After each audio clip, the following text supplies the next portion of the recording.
Are you ready to take your message, your business, and your life to the next level? Want to learn from someone with more than a decade of experience, training tens of thousands of people from all around the world? Hi, Cliff. This is Pauline from Auckland, New Zealand. John from Calgary, Alberta. Amy Porterfield. Michael Hyatt. Dan here from Dunedin, New Zealand. Ray Edwards. Mark Mason. Mike Stelzner. Pat from Smart Passive Income. It's Darren from Melbourne, Australia. Now is the time to live the life of your dreams and do the work you feel most called to do in the world. Welcome to the Cliff Ravenscraft Show. Here's your host, Cliff Ravenscraft. That's right, my friends. Welcome back to another episode of the Cliff Ravenscraft Show. And in today's podcast episode, we are continuing this series where I am giving you an introduction into the folks, the amazing superstars that will be speaking at the Free the Dream Conference coming up on September 7th, 8th, and 9th in Franklin, Tennessee. Now, today's guest on the show should need no introduction, except for the fact that I do realize over the last several months, there are a lot of brand new folks to this community. You haven't been listening to me since the beginning, the early days, the early years of this business. And I just want to tell you a real quick story about a man named Dan Miller.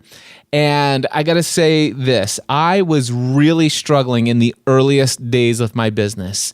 And the biggest struggle that I had was charging people money for the work that I was doing in my new business. And the reason I struggled is because I loved what I was doing so much that it felt like I was charging people money for me to play around and have fun all day.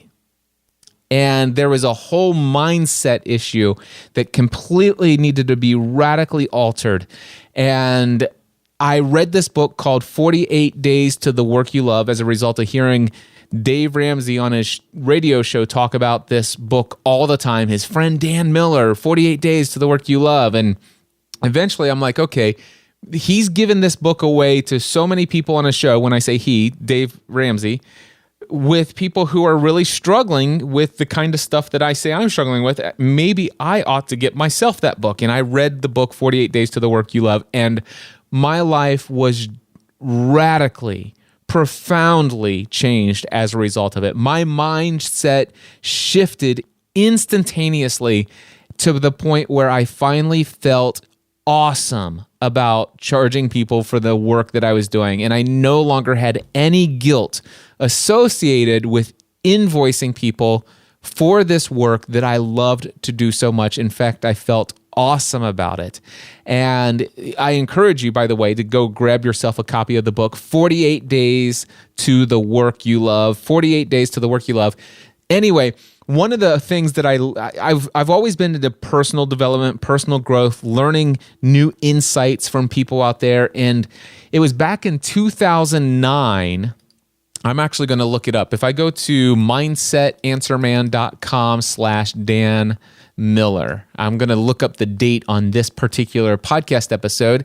Actually, it was December of 2009. I had discovered this formula for how to achieve any goal you want in life. In fact, it's going to be one of the talks that I give at the Free the Dream Conference, and it's an updated and expanded version of this formula for how to achieve any goal that you want in life.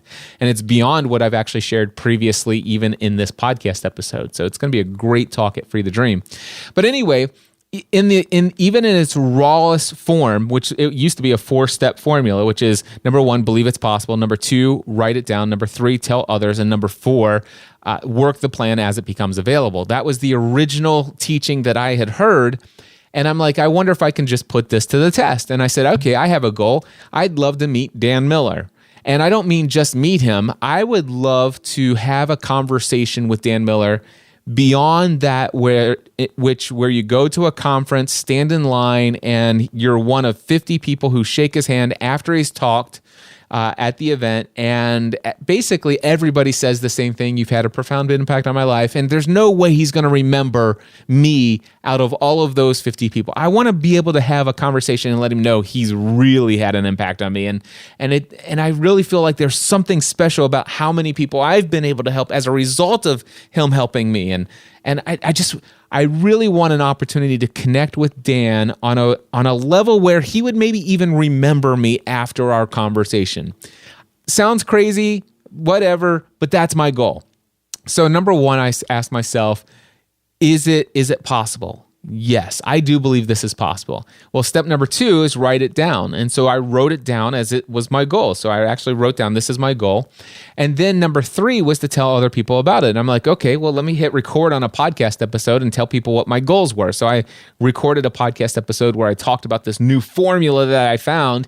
And I said, and here are my goals. And I listed several goals, but one of the goals that I mentioned was Dan Miller. And I was just as detailed about how detailed I wanted that goal to be, what it would take for that goal to be fulfilled in that podcast episode. And I published it.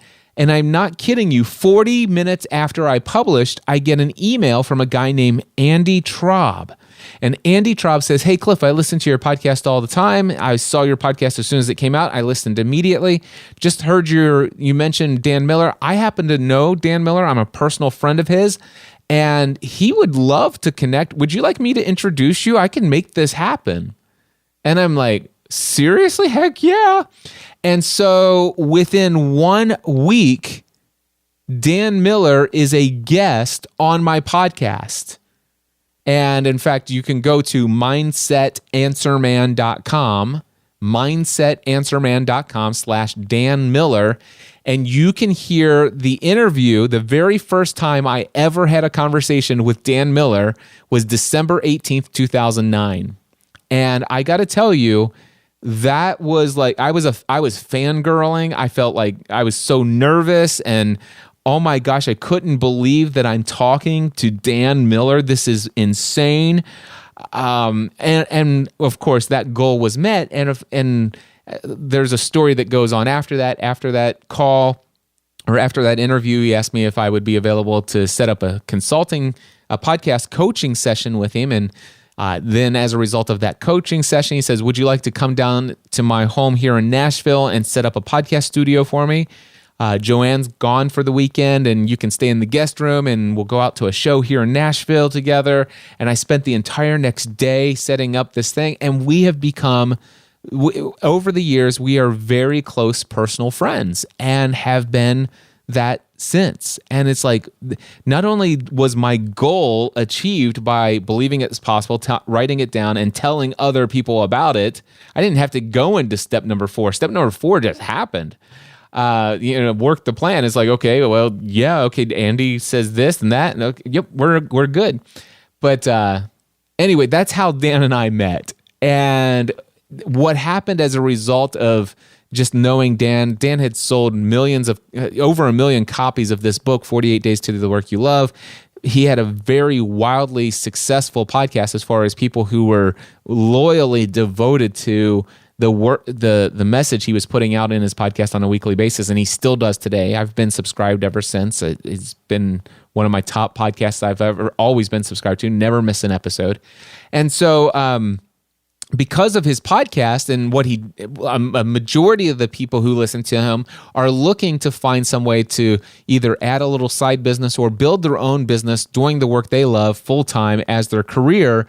And they're like, Dan, you do such a great job in promoting and marketing your business, your products, your services through your podcast. Can you tell me, how can I do a podcast?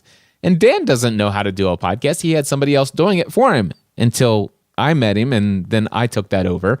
But anyway, the thing is that he was looking for people to refer, and he had already known who I was. And I'm like, really? I had no idea. And he's like, yeah, I'd heard your name. I've been meaning to connect with you, and I'm glad we connected. And through our interactions, one of the things I'm sure he was looking out for is he's like, I wonder how this experience will be working with Cliff. And I assumed that his thought would be, well, if this goes really well, Cliff might be somebody I would refer people to. And the interesting thing I can tell you is that today, I still say this. I haven't done the math on it, but I would say that 80% of all of my income today can still be traced back to one man, and that would be Dan Miller. because of how the people who hear about me today heard about me from so-and-so, who heard about me from so-and-so, who heard about me from so-and-so, and eventually it gets all the way back down to Michael Hyatt, who has also become a close personal friend. But how did that happen? Well, one day Michael Hyatt came over to Dan's house and says, hey, Michael asked Dan, let me ask you this. What is the one thing that you do in your business that has the greatest return on investment when it comes to marketing your products and services? And Dan says, hands down, a podcast. Really? You think I ought to have a podcast? And Dan's like, you absolutely must have a podcast. And he says, well, how do I go about doing that? Dan says, don't even research it. There's only one person, Cliff Ravenscraft. I'll connect you. And then right there, Dan says, hey, he sends me an email and he says, Cliff, Dan here. I'm in my office and Michael Hyatt's here visiting, and he just asked me this question. I told him this, and here I am introducing the two of you. He's CC'd on this. I'll let you guys take it from here. And he sends it off, and I'm like, awesome. And the next thing you know, like a week and a half later, I'm sitting in Michael Hyatt's office down in Franklin, Tennessee. And so these people with huge platforms, my life was radically altered. Oh man, Dan has had such a profound impact in my life in so many different ways. I got to tell you guys, you should subscribe to the podcast 48 Days Online Radio. Just look for Dan Miller or 48 Days in your podcast directories. Subscribe to his show. But listen to this conversation that I had with Dan just today, and you'll know why I'm excited to feature him at the Free the Dream Conference. Dan Miller, how are you, my friend? I'm excellent. Awesome. I try to stay that way, Cliff, but I just get up every morning just excited about the day. You know, I do as well. I found ever since I've read The Big Leap, which, by the way, thank you for that book recommendation. You really immersed yourself in that, baby. Oh, man. Well, I'll tell you what, I finally got around to reading it, and as you know, I made the big leap. I not only got rid of everything related to what was in my zone of excellence, which is podcast coaching and consulting, I even offloaded doing podcast production for you onto somebody else. Did. I gave you a book recommendation, you dumped me.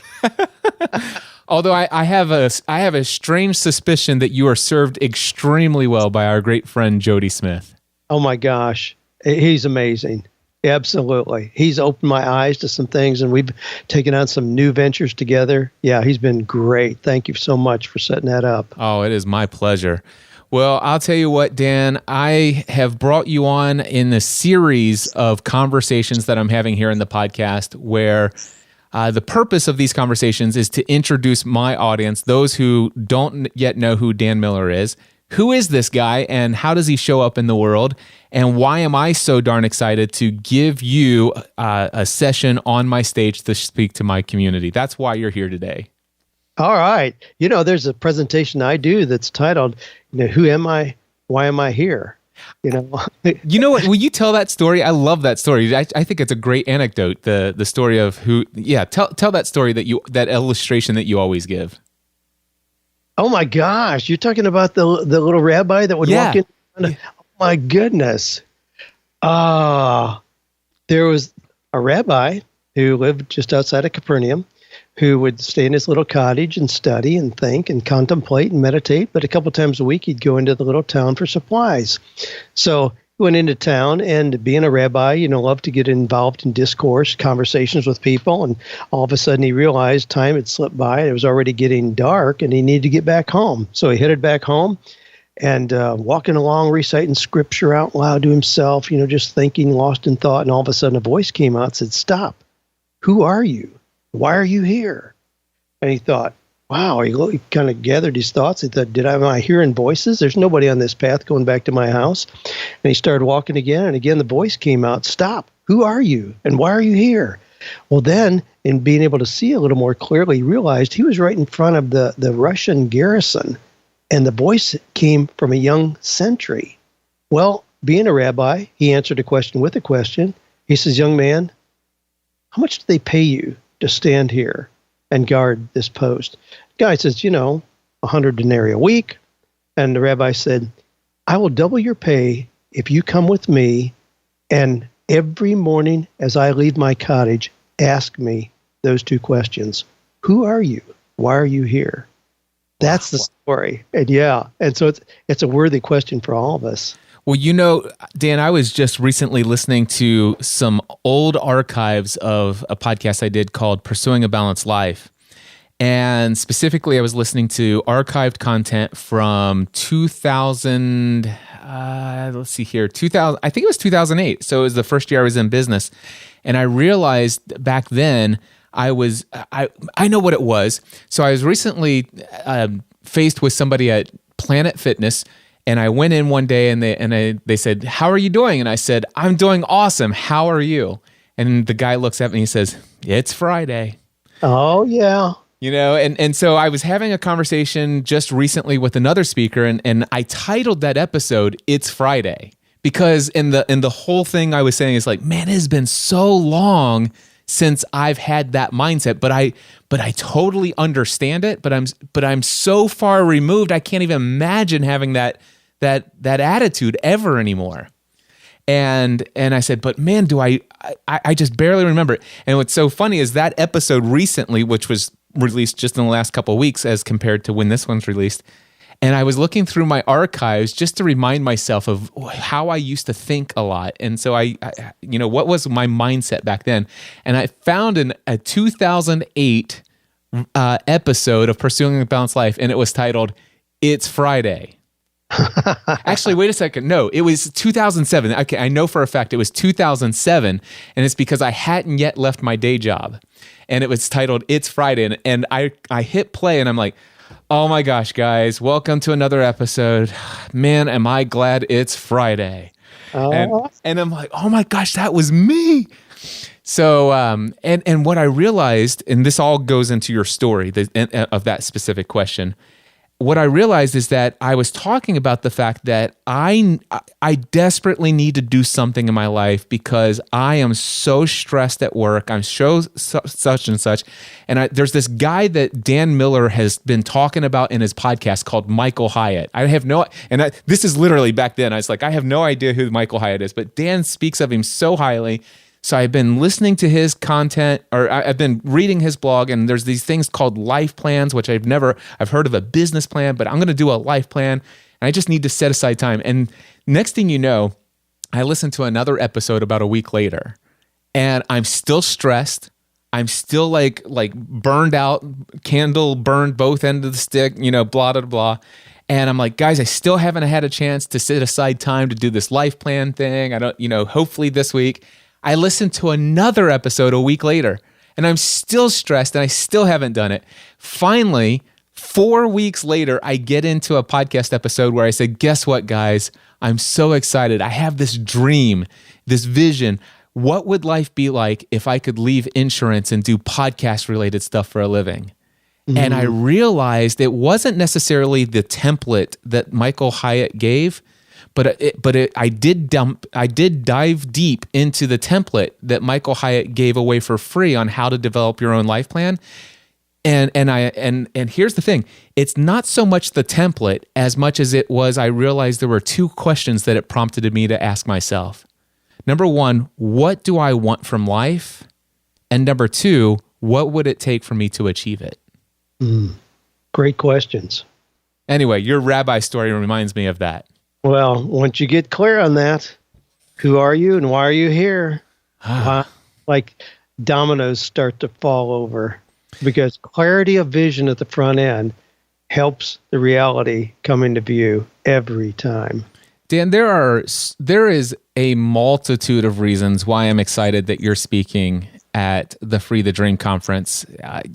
One of the reasons why I created this conference was because I want people to be able to experience much of the access to the resources and the insights and the types of things that have helped me achieve success in ways that I never dreamed possible before being exposed to that information or those resources. And you're one of the most valuable resources that I've had over the years, especially early on.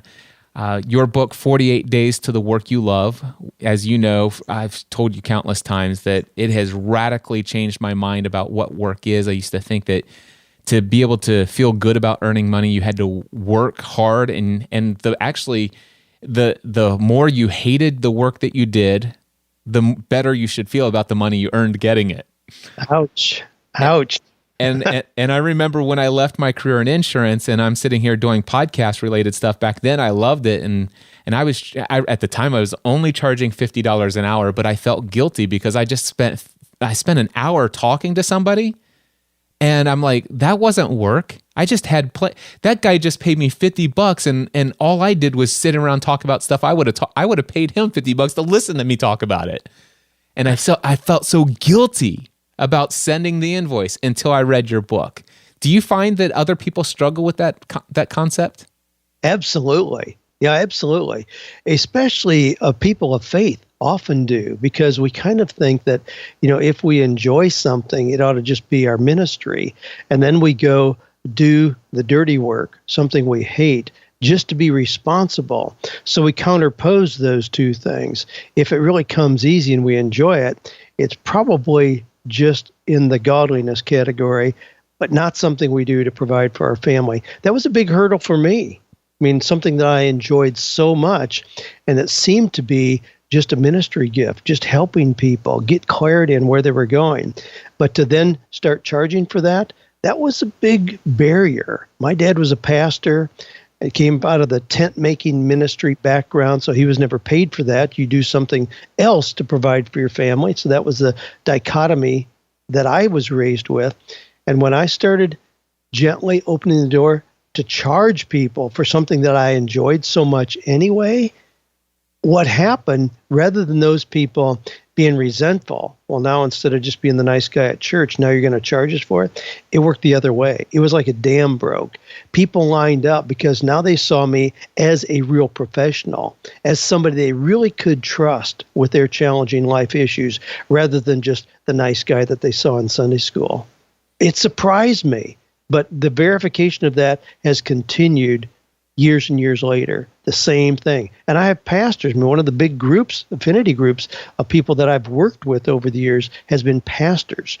They come to me. I don't have any discounts for pastors. They come and they pay to get advice that they know can help them get on track. One of the things that you're doing these days is your 48 Days Eagles program. Do you want to tell people a little bit about what you're doing there and what is the offer there for them? Sure. Yeah, I'm having a lot of fun with that. I like to try new things, Cliff, as you do, but I try things a lot. A few years ago, I decided I would try a high-level mastermind. Well, I knew that I wasn't going to just open it up for anybody that wanted to be. I only invited people where I had history with them, people who I knew over an extended period of time. Well, that's been a really good model, one of the best things I've ever done. But I also wanted something that would reach the beginners, the people who are just like you sitting there in the insurance office thinking, man, I think there's something else out there. So I wanted something to give those people daily encouragement and the kind of synergistic lift that being around other like-minded people does. So we started a community, 48 Days Eagles community. It's a low membership fee. It's $36 a month. People get in there, and these are the people who say, if I had a little bit of encouragement, I think I could develop as a coach or a speaker, or as an artist or an inventor, or just move up in the job that I have, get a better job, get a promotion, know how to negotiate salary. Those are things we address in there, and we have people who have skills in those areas, paying members who have skills in those areas. So I started that about 18 months ago, and I love what I see happening because I don't live in that space. We have a closed Facebook group for our primary interaction, and I don't just live on that. It may be 6 hours since I've been on there, and then I go on and see that somebody asked a question. They already got 12 pieces of advice from competent people in the community. I love that, just seeing how people can come together and help each other and do so willingly. So it's not just me, it's not group coaching, it's just providing an umbrella where people come together, share ideas and resources willingly, and it works beautifully. So we're at about 650 people as we're speaking here. Now, I haven't done a whole lot to push that, but as I learn the mechanics of that and learn what people respond to, sure, we're going to grow that. And with that, I fully intend to get that to 2,500 members. That's my goal. Everybody knows that, 2,500 members. Well, you do the math on that. Yeah, that's $1 million a year from that one thing. That's significant. But that's where I think the community will really flourish in terms of having established leaders in areas. We've just promoted a couple people to dean of coaching, dean of speaking.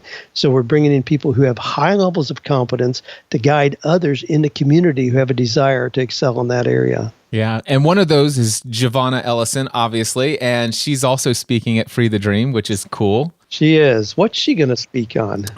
Giovanna Ellison is change your thinking, change your life, and it's basically helping people shift to the importance of shifting to an abundance mindset.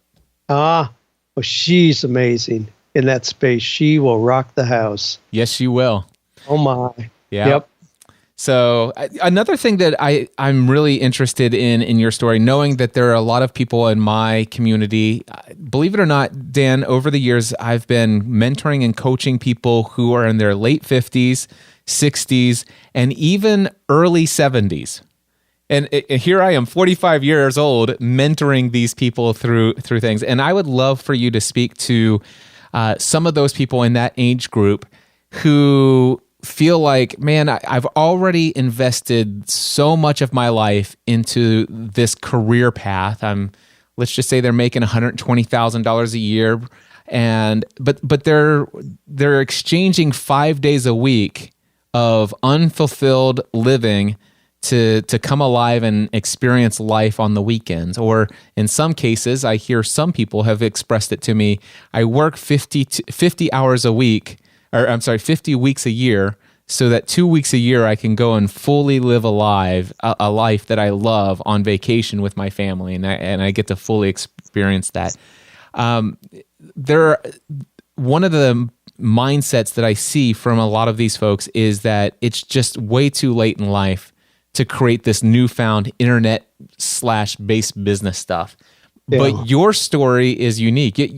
Even the fact that you've got how many books have you sold for 48 Days to the Work You Love? That's at about 1.6 million. So 1.6 million copies of this book. It's a New York Times best-selling book, I believe, as well. Isn't that right? Yes.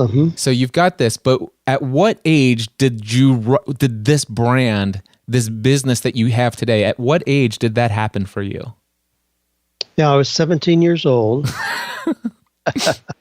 That's what people like to think, that this just was a linear development. No, my gosh. I grew up on a farm, but discovered that I was an entrepreneur from the top of my head to the tip of my toes. So I did a whole lot of different things. And some worked extremely well, and some did not work so well. Like the cashews? Yeah. My cashew machines. I was 18 years old. Learned some painful lessons with that. Yeah. But when I was about 45, I went through a business disaster. I had built one business on top of another, and lines of credit at the bank and so on, and some things changed, and that whole thing came tumbling down. Sold a business at public auction. I thought I'd at least get out with the skin in my teeth, and it turned out not to be the case. Woke up the next morning and realized I was about $430,000 in debt. So it took a long period of time to work out from that hole that I had created. A lot of people at that point would have just said, hey, it's over. And the interesting thing is, at that point, Cliff, as you know, I had a couple choices involved. Looking at that debt, I was employable, I suppose. I've never had a real job, so that question is still out to the jury. But I had a master's degree in psychology. I could have gotten a job teaching at the university or something like that, making $60,000, $70,000 a year. But I couldn't get the math to work. I had 3 small children. How would I ever eliminate that $430,000 in debt, provide for my family, and get ahead? And I knew the only option that made sense was to just roll the dice again as an entrepreneur. Get back in the game, something where there was absolutely no guarantee, but you know what the other half is? No ceiling.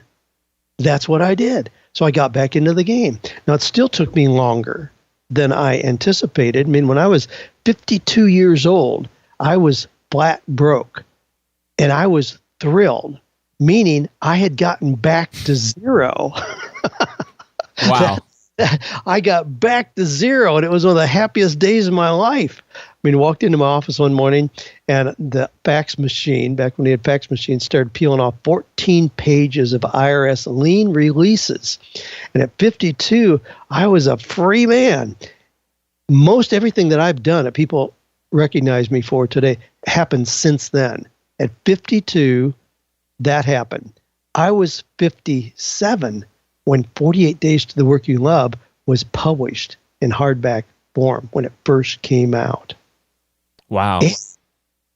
So much has happened since then, but it's typically like the hockey stick, where success usually is not just a linear kind of thing. You learn lessons. That's why, relative to your question now, I'm a big believer in allowing life to help us learn things in the early stages. I tell people that are 35 years old, the biggest value of those first 3 or 4 jobs you had probably are in helping you clarify what you don't want to do. That has a lot of value. Don't think that you have to find the diamond that you're going to continue doing for the next 40 years. Nah, just value the experience. There's not much you could do in those early years that I would consider a mistake or wrong. Then I tell people, especially guys who put so much emphasis on their work, if we can at 50 years old sit down and take a fresh look at where you are, how God has uniquely gifted you, create a clear focus for your passion, for your most valued talent, we can go into the most productive 2 decades of your life. And I see that unfold again and again and again. And that's certainly been the case in my life. My goodness, what I'm doing at this point, I mean, I've never been so excited about getting up in the morning, never been so fulfilled, certainly never have had, the financial kind of income that I have today. I mean, it's kind of humbling growing up as a poor farmer's son who farmed just to be responsible to eke out a living, didn't enjoy that, or pastoring, incidentally. That's another story. But to recognize that on a good day, I generate more income than my dad ever made in a year. Well, I mean, things work well when you really do discover your passion, discover that sweet blend between passion, talent, and money. And those don't conflict with each other. They embrace each other. And when that happens, every day is enjoyable. Absolutely. And that should be a huge encouragement to those who are older among us that are wondering whether or not they can get a start. And God, even for somebody, I'm 45 years old, and you know what? How that encourages me, Dan, is to think this is, what? If it, that tells me that over the next 10 years, judging by Dan Miller's experience in life, and I trust you immensely, I could totally screw up the next 10 years, and I still got hope. There's somebody who was a mutual friend, and I won't put him on the spot, but he was speaking with another friend recently, and he says, boy, I just feel like crap. He was being very explicit in how he talked. And the guy says, why? He says, well, I've been listening to Dan Miller. And the guy says, well, why is that discouraging? Well, the guy said, I feel like I've peaked. I don't know what else I could possibly do. He's 35 years old. Wow. 30. He says, I really don't know what else I could do. I feel like I've done my best work. And then I see somebody like Dan Miller. He's starting things. He's initiating things. He's going new places. He's never gone. He says, will I really have that kind of motivation when I'm his age? Well, I don't know, but my goodness, learning accelerates. It's not something we reach. It's not like a bell curve. We hit a top or productivity. I mean, when you think back 100 years, if you and I were laying railroad ties, our ability to do that well at 45 years old is going to start to diminish. But now we're in this space where we're encouraging and uplifting people and creating information that inspires people and pursuing new ideas. My goodness, I want to be on an upswing the day I die. Yeah. I talked to somebody today, Cliff. I had a very prominent businessman. He's a bazillionaire who called me with the question of whether I would be interested in selling my business. He's a very big brand, and he thinks that his business ought to have a career coaching. arm, and he doesn't want to start from scratch. He wants to get an established business. Well, we had a very interesting conversation. I certainly respect this gentleman, but I'm just not ready to step off into the sunset. I've got things I'm just starting. I'm about Joanne describes me as a 3-year man. Things really keep my energy for about 3 years, and then I'm looking around. What's next? What else can I do? And I look for the next thing that I can jump on and have fun with. Another thing that I love about your story that inspires me, we both have mutual friends who are in our space of online entrepreneurial style businesses, and some of our mutual friends have built businesses where they have, Dave Ramsey has how many employees now? Do you know? Over 600. Dave Ramsey has over 600 employees. We have Michael Hyatt has a business. I don't know how many employees he has now, but he has a growing number of employees as well. And so there's this trend over there. And one of the things that I think of in my own business pursuits is like, is it possible for me to achieve my dreams of where I want to go? But if I do that, am I one day going to, and here, listen to the language, am I one day going to have to manage a team of tens or hundreds of employees? Whoa. See, you've already given insight into where that conversation ought to go. There's a temptation, and certainly traditionally, we always thought that to build a business, you get bigger buildings and more employees. I mean, that's really what I thought in the early days of being an entrepreneur. And that's what I was doing when I had that big crash. It was in that crash that I was able to recognize, wow, there are ways you can scale, ways you can exponentially increase your impact without having buildings or employees. Now, you mentioned Dave Ramsey. Dave and I have been friends for 30 years. I just got a note from Dave just a few minutes ago here. We're working on something. But Dave and I planned out where we wanted to be. We were both coming through horrendous disasters, deciding what we were going to do when we grew up and put our big boy panties on. We're both exactly where we wanted to be and how we outlined it 30 years ago. He has 600 employees. He's building a brand new campus on 47 acres just south of Franklin, Tennessee here. It's going to be, unbelievable. It's going to be like a Google campus. I work out of a converted barn in the middle of a cow pasture. The thought of coming in and having 20 employees to manage makes me want to throw up. Dave thrives in that space, but that's the key to what you're saying. If you think that you have to take a business in a direction that's not appealing to you just in order to grow, you're kidding yourself. Yep. Don't ever build a business that you don't want to run. Well, go ahead. I know exactly what I want my business to look like. And I mean, this is it. You can come see me and get a sense, this is exactly what makes Dan Miller tick. And that's all that it does. It's not, this is the way to do it, or Dave is the way to do it. No. What Dave has done says a lot about Dave Ramsey. What I've done says a whole lot about Dan Miller. And knowing yourself, see, 85% of the process of having a confidence in proper direction comes from looking inward. The more you know about yourself, the more on track you're going to be with how you build your life and business. Yep, and that's one of the reasons I love following you, Dan, and I'm inspired by you because I can tell you right now I have zero desire to manage a team of employees. It's not what I have in my mind, and I love the fact that you have a team of people, but they're all contracted workers. Sure. Yeah, I don't mean to imply that I do everything. That would be ludicrous. Yep. I would hate my business if I did that. Even in a small business like I have, Cliff, there are probably 20, 25 things that need to be done. I probably do 2 or 3 of those pretty well. That's where I spend my time. Yeah, I have a very competent team around me. I have 7 real key people that I depend on a lot for things that get done on a consistent basis. So yeah, it's not by myself. It's just that it's structured in a way where I don't have to walk into staff meetings. Nobody comes to my office to disturb my solitude and quiet.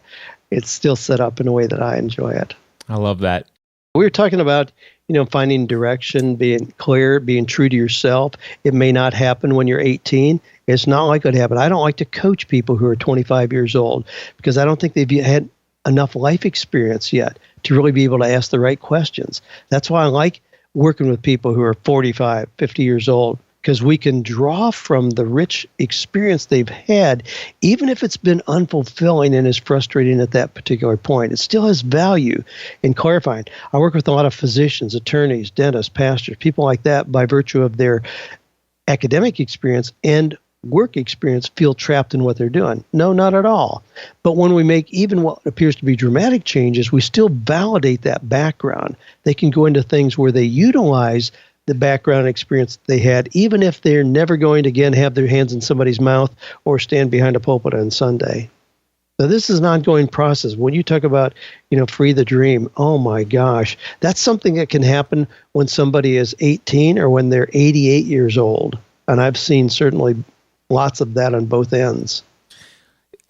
Free the dream, when it came to marketing this event, I had to draw a stake into the ground of who my target audience is, what's the clear message of this event, and I very much made a decision. This is somebody who has lived a lifetime as an employee, that they really have no entrepreneurial experience to draw from, but yet they have created some sort of hobby on the side or some kind of platform, a blog, a YouTube channel, a podcast, whatever the case may be. As a result of that, they got a little taste of something that might be possible, and it's awakened something inside of them. And they have that question. I wonder what life would be like if I could do this instead of what I have as my employee career. So that's where I focused on Free the Dream. One of the things that I hear from you, of course, you're 48 days to the work you love. And a lot of people come to you and they think that all we do is we promote everybody should be an entrepreneur, get rid of that ceiling on your income, go out and start your own business. But that's not the case. I don't believe it, nor do you. I'd love for you to speak to the people out there who say, you know what, I love you guys. I love your mindset. I love your positivity. I love your hope. But I just don't feel like owning my own business is my thing. Oh, and that's very, very legitimate. I cringe when people present this as like a pyramid, where at the very top is the entrepreneur and at the bottom, is the lowly employee. I don't view it like that at all. I view this as a horizontal spectrum. Yeah, we can go from left to right, where we have a traditional job, where you go in at 8-5, get a paycheck, 401k contribution, and so on. Then we go all the way down to the other end, and we've got some, kid who puts up sports information on the internet, spends 2 hours a day doing that, and he makes $200,000 a year. None of the characteristics of a traditional job at all. Very unstructured and all that. So we have that continuum, but you can find where you fit. Somebody who has been in a traditional job may have a real clear area of expertise and decide they're going to do consulting in that area. So they come out and they have a few clients. Legitimate model, subtle change to work model. My bookkeeper used to work full-time for a company. She decided she wanted a little more freedom in choosing who she works with. So she has about 8 clients like me. But instead of having just one client, like she had when she was an employee, she now has 8. But again, she does the same kind of work she was doing, just a little bit tweaking the work model. You may decide, I want to be in something where I'm kind of can make my own decisions, but I'm terrified about being that entrepreneur. Well, you might look at a franchise. I mean, you get a Chick-fil-A, you're in business for yourself, but not by yourself. You're going to get a whole lot of support and guidance as to what works and what doesn't, even though you have the freedom of having your own business. So there are places along that continuum. My goal is to help people recognize there is that continuum. So if somebody has been in a job for 20 years, getting a paycheck, and they lose their job, my thing is don't just polish your resume and go get another job. Look at all those other options. If in doing that, you recognize you love the idea of being part of a team, then by all means embrace that. I spoke at a conference last year, and it was for Amazon sellers. And there was a young gal, real attractive gal. And she said, man, I got into this Amazon space, and I mean, like 6 months, I duplicated what I was making. She was making in excess of $100,000.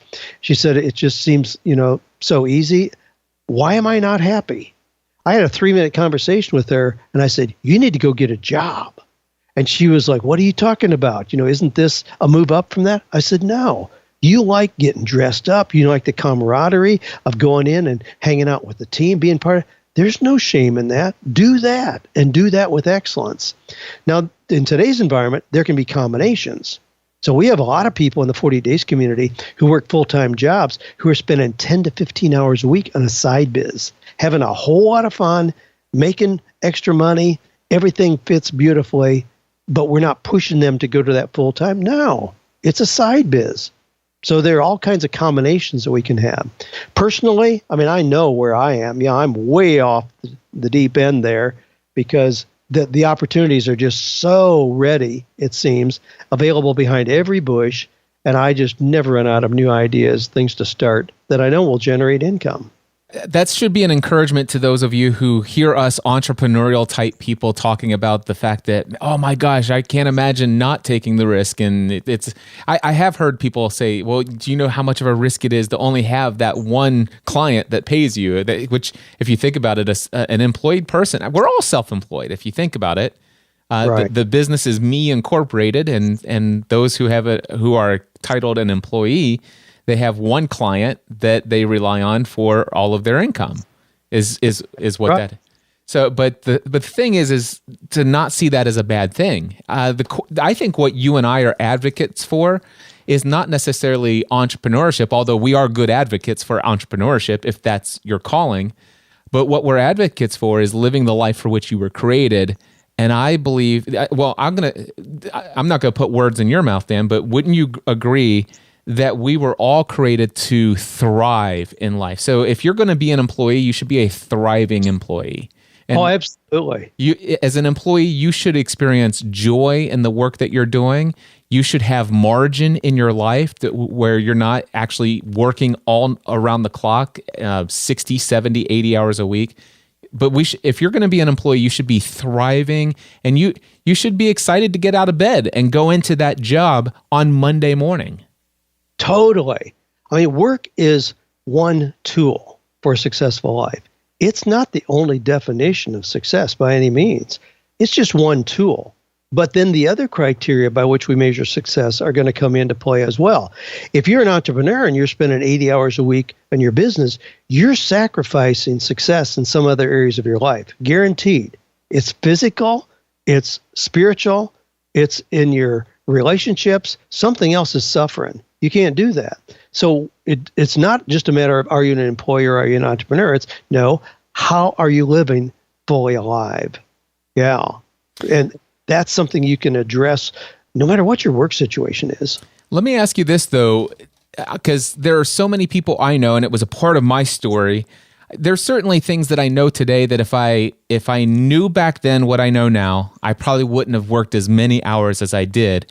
But at the same time, it just seems like when you are just starting out and you don't know what you don't know, it just seems that most people's story is that they are working 60, 70, 80 hours a week for a season of life. What about that? What are your thoughts on that? Yeah, and yes, that does sometimes eat into other areas of success or other areas for success in life. So, but what do you think about seasons where, you know what, hey, for the next 3 months, I may actually have to put in a 60, 70, 80 hour week? Well, now that happens a lot if somebody is in transition. Okay. If I'm working with somebody and they are clear about what they're moving to, and they're really ramping up something on the side that they want to move to, and we want to get their income up to at least 50% of their current income, yeah, let's do that for 90 to 180 days.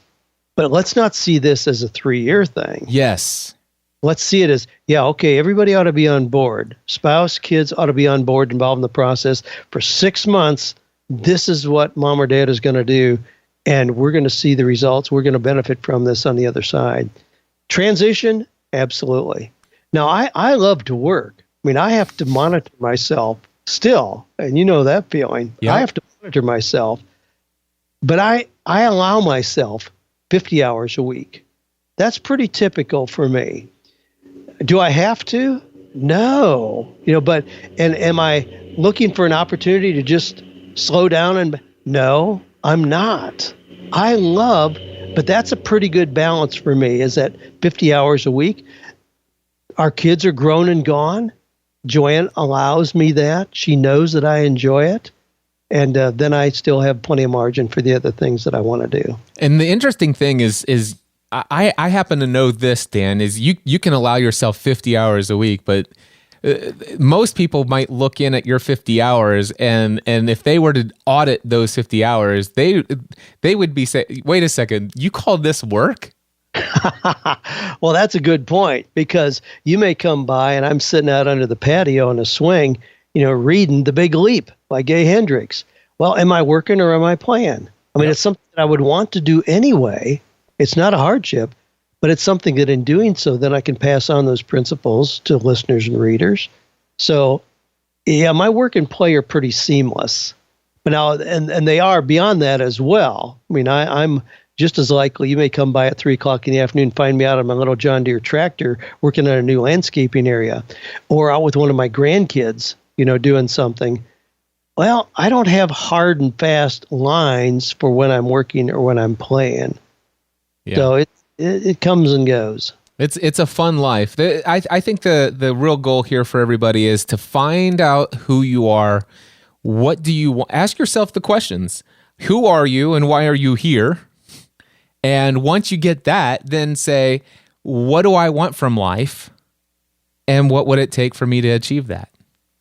Those if you write those 4 questions down, I promise you this, if you're committed to coming up with serious answers, your life will not be the same 6 months from now. That's right. It's the people who don't have that clarity about what they really want. I mean, I put up a note in the 48 Days Eagles just last week about, if you aren't clear on what you want, don't complain about not being able to get it. I mean, a lot of people are complaining about where they are, but they have no sense of what the ideal would be. Well, that's where you have to start. What would be the ideal? And if you can define that, it's amazing how it can start to come into view. There is a quote, and I wonder if I can find it real quickly here. Our great friend, mutual friend, David Foster, passed away, unfortunately, a couple years ago. I love this one. He says, asking God for something that you are not willing to participate in getting is dumb and insulting. That's David. I love it. So obviously, Dan, I think just from this conversation, people can get it's very clear who you are and your heart, and also just the wisdom that you have from your experience and what you bring to the table. And it's why, obviously, you've been such an inspiration to me, and why I want to bless those who come to this conference with your talk that you're going to give. Real quickly, what is it that you'll be speaking on at Free the Dream in September? Hold fast to dreams. Golly, coattails right on your theme, but it comes from an old Langston Hughes poem where the first stanza is, hold fast to dreams, for if dreams die, life is like a broken winged bird that cannot fly. I love the visualization of that. But I hear a lot of times from people who say it's painful to have dreams. And the question seems to be, wouldn't they be better off to just be content with mediocrity, to not have big dreams at all? Or even further down that pike, Cliff, they say, if I try something and fail, wouldn't I have been better off to have never tried at all? That's a tough issue. Well, my answer is no. Certainly, there's really no such thing as failure. Either you win or you learn. Those are the only 2 outcomes. So in those things that other people may see as failure, you got to see them as learning experiences. And without those, your life is going to stay the same. But with those learning experiences, you have opened the door to new possibilities. So it's hold fast to dreams. I love it when people come to me feeling stuck, but they have a dream. Wow. Well, I'm super excited that you'll be sharing that message. I know I'll be sitting in the front row taking notes, and I'm super excited for the opportunity to do that. Thank you so much for coming and speaking at Free the Dream. My pleasure. I'm looking forward to it. I know where you're having it. It's a beautiful venue right here in Franklin, Tennessee. It's such a conducive space for thinking and dreaming together. So looking forward to it. I'm honored to be one of your presenters. Well, there you go, my friends. That was my conversation with Dan Miller. There's no doubt in my mind now, if you didn't know who Dan was before, you do now, and you understand why I am so drawn to this man. He is so... there's so many things I loved about Dan, all the things that we brought in there, but I'm just always motivated, always encouraged, always inspired. In fact, for those of you who are hitting rough spots in your entrepreneurial journey, you're building your business and you're having those up and down emotional swings. I remember those. Believe it or not, even today, I still have a couple emotional swings up and down. I'm able to manage those a whole lot better today than I ever have before. I've learned a lot of techniques, some of which I may actually bring to the Free the Dream conference, may even do an entire session on how to control your emotional state. However, in the early days, I had some times where I was discouraged and I lacked self-confidence. My self-confidence took a knock for one reason or another. And I will tell you, every time in my entrepreneurial journey over all of these years, if I ever felt discouraged, if I ever felt a lack of self-confidence, if I ever felt like, wait a second, maybe all the success I've had up to this point has been a fluke, and maybe I'm about ready to actually fail. Anytime I've ever had a thought like that, I've always been able to tune in to the latest episode of the Dan Miller 48 Days online radio show. And when I did, I never ever ended that episode on a downbeat. I was always encouraged, always motivated, always inspired, and it was that lift that I needed to get my wings spread wide so I could go out and soar even higher. That is what Dan Miller has been for me, and that is why I have invited him to speak at the Free the Dream conference, because I want him to be that resource for you as well. So anyway, that's enough for all of this episode here today. I just wanted to make sure that you guys had a great feel for who Dan Miller is and why you should go and reserve your seat right now if you haven't done so already. Head over to freethedream.live, freethedream.live, and make it a goal to come and meet Dan Miller face to face for yourself. I look forward to seeing you in September at freethedream.live.